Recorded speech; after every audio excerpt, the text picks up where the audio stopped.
June was a lot for the gaming community, so let's get right into it. This month had three huge moments. First, Wholesome Direct dropped a wave of cozy indie reveals, world premieres, and surprise demos, including some games you've already seen on this channel. Then, Steam Next Fest opened the doors to hundreds of upcoming titles with playable demos.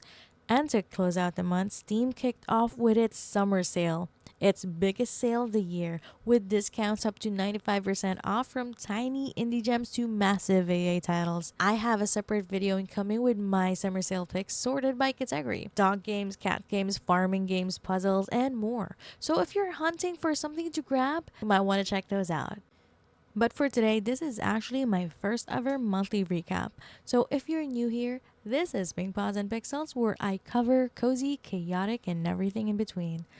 I spotlight indie and small developers. I also do playtests. I try demos, sending feedback straight to the devs whenever I can. So before we get into everything else, let's talk about some of the games that got released this month. Here are some games where you can enjoy, experience, and explore. Live a little with Spirit Talk, The Adventures of Elliot the Millennium Tales, and Potter About. Here are some games where the job title is everything, but the salary is whatever the customers feel like paying. We've got Papa's Mocaria Deluxe, Ice Cream Simulator, and Bistro. These games are all about the animals. We've got Focus Grove, Shepherd Night, Pat the Cat, and Possum Resort. If you're into cleaning or organizing, you might want to try Treasure Beach, Cozy Cleaner, or Mold Washer. And here are some games where you can just enjoy the peacefulness or the creativity: Swan Song, Stamp Collector, Painting on PC. And I highly recommend trying these with a friend: Solarpunk, Witchfire, and Trail and Error. I hope if there's a game here you haven't heard of, you'll take a chance to visit its page.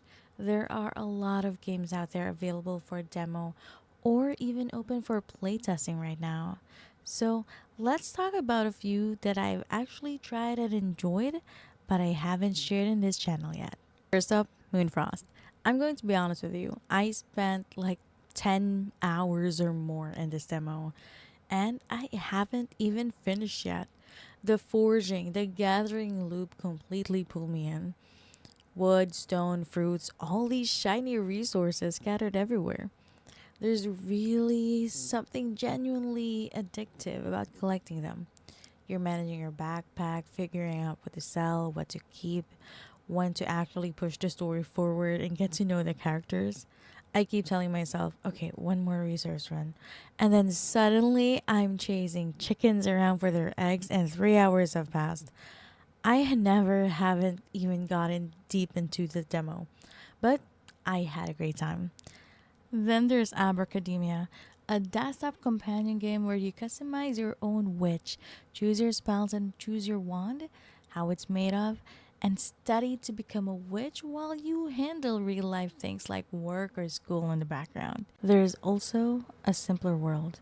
It's a small, cozy building game. You start in an island, you get to clean it up, and you get to turn it into your own little home. All the decorations are actually available for you. You just get to focus on cleaning up and being creative. And finally, Cozy Restoration Simulator. True to the name, everything here is retro, focused on cleaning and restoring old game cartridges and bringing those gems back to life. I'm dropping links to these four games in case one of them catches your eye. Now let's talk about the games I actually got to share with you this month. I joined the playtest for MechKit Studio and it was awesome. I personally love building, I love designing, and this game gave me the chance to do exactly just that. If you're someone who enjoys building Gunpla, those 30-minute fantasy models, or even something like, let's go old school, building those model tanks, this one is for you. You get to cut them from the runner and then build something out of it. And not only that, you get to sand it and then you get to color it however you want. Next, Tiny Shop, Make It Cozy. I also joined this playtest, and during my time with it, I actually caught a bug and reported it to the devs. I had to pause the recording because of it, but that was already addressed, and I definitely want to come back and keep playing because I was really enjoying it. You get to decide what type of store you get to manage. So if you want a plant shop or if you want a bakery, completely your choice. You get to design how the store even looks too. And then there's Milky Delivery. I have been following these devs for a while now, so this one meant a lot for me. It reminded me of Harvest Moon. Not in every detail, don't get me wrong, but in the same comforting feeling of building a daily routine, figuring out where to go next, what to do next. It is genuinely soothing for me. And finally, this one's a little bit different from everything else I've tried. I've tried the Book Nook demo, and for me, it's incredibly nostalgic, relaxing, and atmospheric. Similar to MechKit Studio, where you get pieces from the runner and build something new like a robot. In Book Nook, you get to take pieces out from, I'm gonna say it's runner, and then you get to build a room out of it. And then from that room, as you go along, you get to build a home. You get to find or experience the story from that home. So that was a very, very relaxing gameplay, and I'm looking forward for the rest. And that wraps up everything I got to share with you this month. But before I go, I want to give you a quick peek of what's coming up in July. Just a few ones to get you excited. So, welcome to your new vampiric lifestyle in a magical town where you get to raise mystical crops, learn spellcasting, and maybe fall in love with a werewolf or a mermaid. And here's a clumsy little ducky with a magic cap that flips the whole world between 2D and 3D, just trying to save his feathered family from aliens.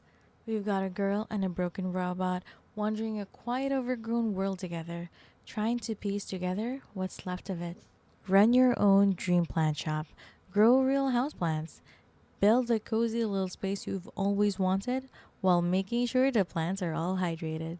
We've got a dark medieval folktale with every single frame of the characters were physically embroidered by hand.